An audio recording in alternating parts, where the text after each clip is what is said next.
Shalom, Bapak Ibu dikasih Tuhan, bertemu kita kembali dalam saluran program Santapan Rohani. Sebelum kita istirahat tidur, kita baca kebenaran firman Tuhan dalam Mazmur 37 ayat 30. Mazmur 37 ayat 30, demikian kebenaran firman Tuhan. Mulut orang benar mengucapkan hikmat, dan lidahnya mengatakan hukum. Mulut orang benar.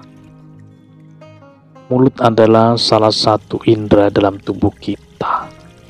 Selain untuk makan dan minum, juga menjadi indera penting untuk berkomunikasi. Saudara, tanpa mulut cukup sulit membangun komunikasi. Mulut paling mudah dan sederhana untuk kita menyampaikan maksud dan kehendak. Melalui mulutlah kita berbicara dengan orang lain. Dan lewat mulutlah kita menyalurkan ide, gagasan dan pendapat. Dengan mulut juga kita berinteraksi dengan sesama. Pendek kata, mulut memegang peranan yang sangat penting di dalam kehidupan kita. Bapak Ibu Saudara dikasih Tuhan, apa yang semestinya keluar dari mulut kita?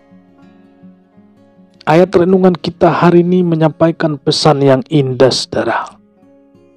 Mengucapkan hikmat adalah perbuatan yang seharusnya kita lakukan. Apa yang dimaksud dengan hikmat? Pengertian hikmat menurut Salomo dalam 1 Raja-Raja 4, kemampuan untuk memahami dan mengatasi masalah kehidupan sehari-hari. Saudara, hikmat juga berarti moral yang benar dalam cara hidup saudara. Singkatnya, hikmat adalah cara berpikir yang sejalan dengan kehendak Allah. Puji Tuhan. Hikmat kita butuhkan dalam kehidupan ini, saudara. Dengan hikmat Tuhan, hidup kita berjalan sesuai dengan kehendak-Nya. Jalan kita tidak akan menyimpang ke kanan atau ke kiri. Kita terjamin tetap berada di jalur rencana Tuhan. Jika mulut kita senantiasa digunakan sesuai dengan hikmat Tuhan, maka kata dan kalimat yang keluar pastilah kata-kata yang sejuk, yang membangun, yang menyegarkan orang-orang mendengarnya. Ada hikmat dunia. Berbagai macam hikmat bisa kita dapatkan. Hikmat dunia juga ada yang baik, saudara.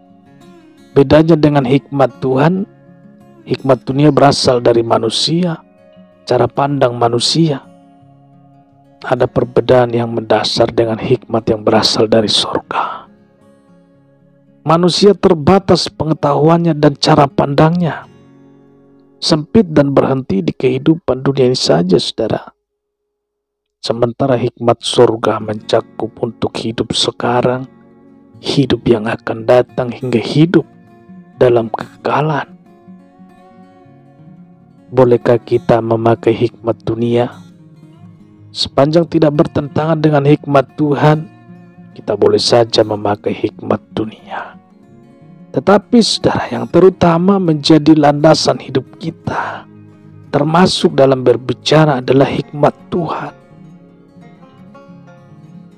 Ucapan seperti apa yang selama ini kita sampaikan? Bisa dilihat dari dampaknya, akibatnya. Komentar dari orang-orang yang berhubungan dengan kita bisa kita simpulkan, saudara. Apakah ucapan kita sungguh berdampak positif bagi yang mendengarkannya? Apakah mereka yang putus asa menjadi punya harapan setelah kita berbicara? Apakah rumah tangga yang retak dan terancam pecah bisa menyatu kembali dengan nasihat kita? Apakah anak-anak nakal dan sulit diatur kini bisa berubah setelah kita dekati dan sampaikan nasihat yang penuh hikmat? Atau sebaliknya, keadaan tambah runyam dan mencekam karena perkataan kita yang emosional. Situasi semakin parah karena kita bicara seenak tanpa mempertimbangkan orang. Bagaimana perasaan atau mereka mendengarkannya? Saatnya berubah. Seberapa hari ini kita dinasihati untuk bijak menggunakan mulut, saudara. Jangan takut untuk berubah ke arah yang lebih baik.